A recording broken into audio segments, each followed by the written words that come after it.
Alors, je vais commencer par ma diapositive de déclaration de conflit d'intérêts. Donc, j'ai eu des liens avec pas mal d'industries pharmaceutiques, mais j'ai eu un lien assez continu avec le laboratoire Roche pour lequel j'agissais en tant que consultant. J'ai eu d'autres liens avec d'autres structures, des biobanques et Génome Québec. Et depuis décembre 2018, j'ai plus aucun lien direct ou indirect avec l'industrie pharmaceutique. Et ça, vous voyez, c'est la déclaration des liens d'intérêt formels telle que je dois le faire lors de chaque présentation. Mais j'ai un lien d'intérêt qui me perturbe un peu plus concernant la présentation d'aujourd'hui, puisque pendant quelques années de ma vie, j'ai été investigateur. Et donc, je me pose toujours la question, lorsque je réfléchis à cette thématique, de dire le recrutement dans les essais cliniques, comment ça se passe, si mon passé, si ma culture de médecin investigateur ne perturbe pas le regard que j'ai sur cette activité. Et donc, pour vous permettre peut-être de mieux comprendre ce que je vais faire, ça me paraît plus important de signaler que j'ai été investigateur clinique pendant quelques années, plutôt que des liens qui portaient d'ailleurs sur d'autres activités que les essais cliniques. Alors, le recrutement dans une étude clinique est une étape absolument critique pour plein de raisons.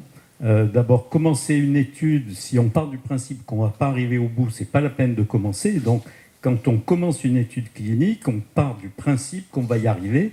Et comme vous pouvez le voir, seulement la moitié des essais cliniques réussissent à atteindre le niveau d'inclusion espéré. Et donc, c'est une perte de temps, d'énergie, d'argent.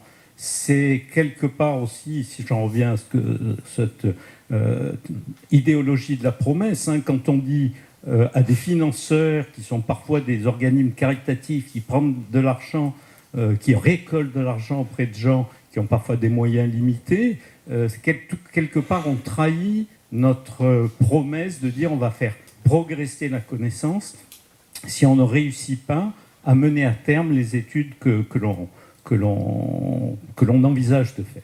Ensuite, d'un point de vue de l'industrie pharmaceutique, dans un rapport d'une société de consulting très célèbre, ils ont calculé que justement, pour faire un lien avec la présentation de Catherine Bourguin tout à l'heure, du coût des médicaments et donc du rendement pour l'industrie pharmaceutique, gagner 4 mois sur des médicaments particulièrement coûteux qui sont susceptibles d'être diffusés à de très nombreuses personnes, ce qui cible à peu près la cancérologie, permet de gagner 800 millions de dollars. Et donc, comme vous pouvez le voir, recruter, c'est un enjeu moral et c'est un enjeu économique. Et puis, si je suis encore plus cynique, ce que j'essaye de faire de temps en temps, quand je me mets dans la situation d'être une industrie pharmaceutique et quand je réfléchis par exemple aux essais d'immunothérapie en cancérologie actuellement, si je réussis à capter l'ensemble des personnes pouvant bénéficier d'un essai d'immunothérapie qui agit sur un checkpoint particulier qui va être la cible de plusieurs médicaments, non seulement je vais gagner du temps, donc de l'argent, mais je vais empêcher mes compétiteurs d'avancer sur le même chemin que moi. Donc, pour toutes ces raisons, le recrutement est un point absolument critique, très important, et en tant que chercheur, en tant que comité d'éthique et en tant qu'ex-investigateur, je pense qu'il est utile de réfléchir aux nouvelles modalités d'inclusion dans les essais cliniques. Alors ça, c'est le circuit classique où, vous voyez, il y a une sorte de passage obligatoire qui est le médecin investigateur.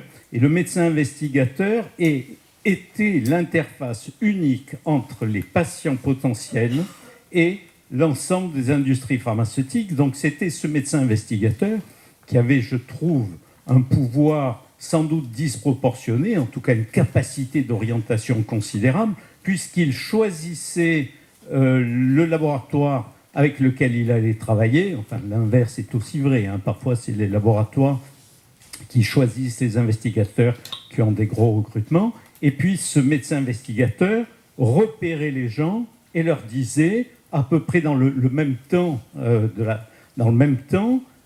j'ai un essai dans lequel vous pourriez rentrer, l'informer donc de l'existence de cet essai, et puis enchaîner avec les phases formelles d'information et de recueil du consentement. Et donc, on pouvait faire, avant l'émergence des nouveaux outils d'information et des nouvelles organisations, on pouvait tout à fait faire des critiques. C'est-à-dire qu'il y avait de très nombreux patients qui n'étaient pas dans le champ de vision de ce médecin investigateur, ce qui m'est arrivé il y a 4-5 ans, où j'avais des patients qui auraient pu bénéficier d'innovations dans lesquelles je croyais, mais mon hôpital n'avait pas signé de convention avec l'industriel qui avait à sa disposition le médicament. Donc on leur disait il faut aller à Paris ou à Lyon ou à Nice. Et donc il y avait des patients qui échappaient à cette offre possible de traitement. Et puis il y avait sans doute des protocoles de recherche dont je n'avais pas conscience et qui étaient peut-être prometteurs. Alors, donc maintenant, les choses ont extrêmement changé. Vous voyez, c'est la complexité maintenant des circuits qui vont permettre à des individus malades de pouvoir choisir le type d'essai dans lequel ils souhaiteraient être participants. Et donc cette phrase que j'ai entendue au congrès de l'European Society of Medical Oncology en 2016, où des industriels disaient « mais ce ne sont plus les protocoles qui cherchent des patients, maintenant ce sont des patients qui cherchent des protocoles ». Et il y a de très nombreux acteurs qui interviennent. Vous voyez, un patient peut aller soit sur Google, soit sur des sites comme le National Cancer Institute, dans lequel il y a une zone qui s'appelle PDQ qui dit voilà l'ensemble des protocoles concernant tel type de pathologie qui sont ouverts actuellement, mais dans le monde entier. Et puis il y a ces fameuses CRO qui interviennent, il y a des sociétés qui viennent vous voir, vous médecins hospitaliers, en vous disant mais vous savez que dans votre base de patients de votre hôpital, peut-être qu'il y a des gens qui sont éligibles à des protocoles et que vous zappez parce que on est capable de mettre une petite couche d'intelligence pour aller les retrouver. Il y a des associations de patients, il y a des plateformes comme Patients Like Me, et donc, comme vous pouvez le voir, on a une multiplicité d'acteurs susceptibles de pré-repérer des personnes susceptibles de rentrer dans des essais, et donc ça complexifie toute cette démarche, mais je tiens tout de suite à donner mon sentiment et mes émotions pour reprendre ce qui a été dit ce matin. Je trouve ça extrêmement utile. Ça va permettre de répondre plus rapidement à plus de questions, avec plus de fiabilité, avec une représentativité sans doute plus large, et ça va donner aux patients eux-mêmes l'opportunité de choisir. Donc je suis extrêmement favorable à cette émergence de nouveaux chemins vers les médecins investigateurs. Mais le principe de nos notes dans le comité d'éthique, c'est d'essayer en même temps, même quand on est très favorable, de vérifier que sans brider ce nouveau système, il faut peut-être éviter que ce dernier s'emballe. Alors, ça c'est pour vous montrer que ça existe. Voilà, Patients Like Me qui fait des études longitudinales, donc ça c'est une plateforme. Ensuite, Facebook qui fait de la publicité concernant des essais. Donc, comme vous pouvez le voir, c'est pas du tout, on n'est pas dans l'imaginaire de se dire il va se passer quelque chose de déstabilisant. C'est quelque chose qui déjà aujourd'hui existe.